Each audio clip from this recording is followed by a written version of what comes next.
In the late 80s, there was a toy system called Connectables, where you could mix and match vehicle parts to make new creations, which sounded good on paper, but you always ended up with the arse end of everything mashed up into an unholy mess that fell apart if you tried to move it more than an inch.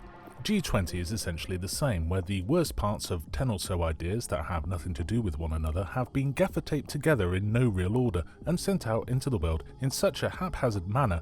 If I found out that the script was the result of a printer Q error, I wouldn't be surprised. On the plus side at least, it got Antony Starr away from those fuck-awful adverts where he's flogging a mobile game that doesn't exist. That's a TV on its side, Antony.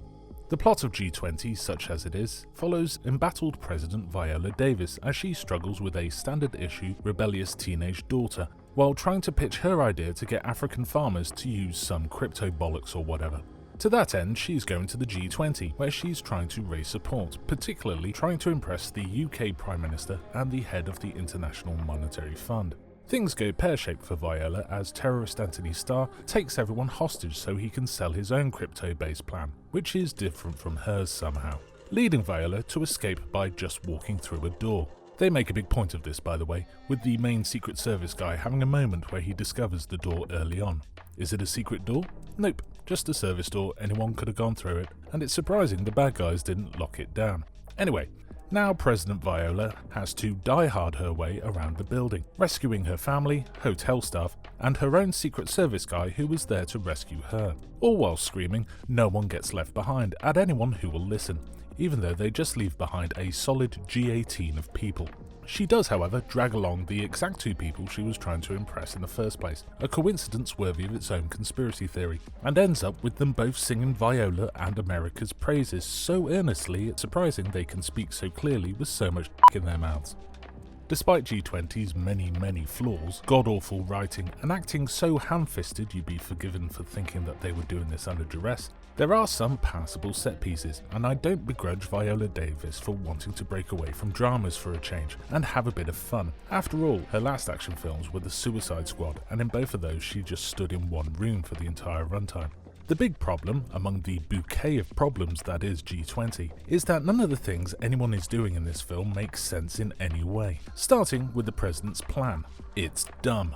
As mentioned, the president is trying to pitch a new digital currency, which is exciting for an action film. This currency is specifically for African farmers because they have the audacity to use physical currency, despite the fact that doing so would destroy local banking systems, tank local economies, and centralize the wealth of African nations in a currency the United States controls. She's the good guy in this, by the way. There's also a point in her fairly short speech where she says, "You can give a man a fish and feed him for a day, or you can teach a man to fish and feed him for life."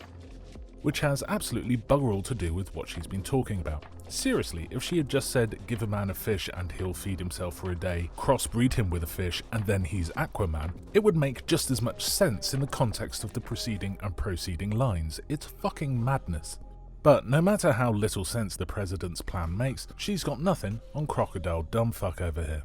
Homelander's plan, in a nutshell, is to kidnap the G20 world leaders and broadcast to the world how much of a bunch of cunts they are, painting himself as a Robin Hood type and defender of the people, urging said people to switch to crypto, which is out of the reach and control of these fucks. While on the down low, he's trying to make deepfakes of the world leaders so he can release AI footage of them talking smack about the common peasantry, further proving his point and pushing said peasantry towards crypto, driving up its value, as well as the value of the Bitcoin wallet he stole from a French lass in the first 10 minutes of the film, making him and the rest of his merry mercenaries billionaires. First up, the whole deepfake thing. One by one they take the world leaders and at gunpoint get them to repeat a phrase that will train their AI to clone their voices, something the dude from South Korea calls shenanigans on early doors and refuses to do. And though he receives no punishment for refusing to comply, all the other world leaders fold like laundry and submit.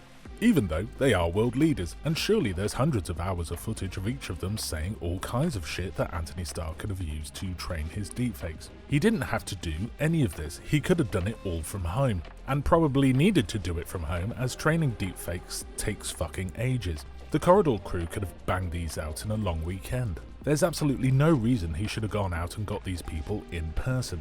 Secondly, the deepfakes themselves depict the world leaders saying crook shit whilst at the conference. Now, while there's a solid chance that just placing hidden cameras in the hall would have caught something crook anyway, negating the need for any of this deepfake bollocks at all, Antony Starr's plan works if he just makes the videos at home and releases them.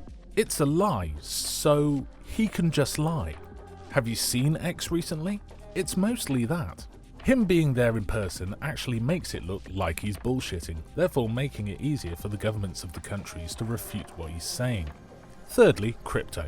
As mentioned, there's a lass at the beginning who's trying to sell the terrorists a crypto wallet with $70 million in it, even though there's no reason she would sell it for less than the $70 million that it's worth, which she can do anywhere. Not anywhere, I don't think W.H. Smith's do it. The point is that it's a legitimate and legal thing that you can just do. You don't have to go to a creepy ass church like you're doing an arms deal. Now, they do kill the lass in a very public place where somehow no one notices and steal the wallet, but everything they say to her, even post-death, implies that they were planning to pay her, only killing her when she got spooked and booked it. So again, if they were planning on paying, they could have just bought the crypto from a legitimate place. As far as manipulating the markets to make himself rich, as Antony Starr has his own private army, there's a whole bunch of low-level things that he could have done instead, like shorting private companies, which is a plot point in Casino Royale. Which brings us to our final point. Targeting countries is dumb, targeting 20 at once, even dumber. You see, the terrorists in Die Hard target companies or cities for profit with the endgame of being able to escape so they can sit on a beach and earn 20%. While your Air Force One and Gerard Butler has fallen over something terrorists target the country itself for global political change, fully aware that they're not going to be able to escape at the end and willing to die for their beliefs if necessary.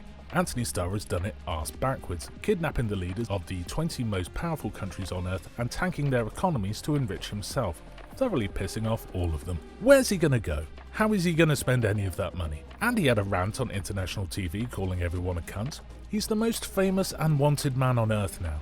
There's no beach for you, son. No 20%. Remember when I said you could have done this from home?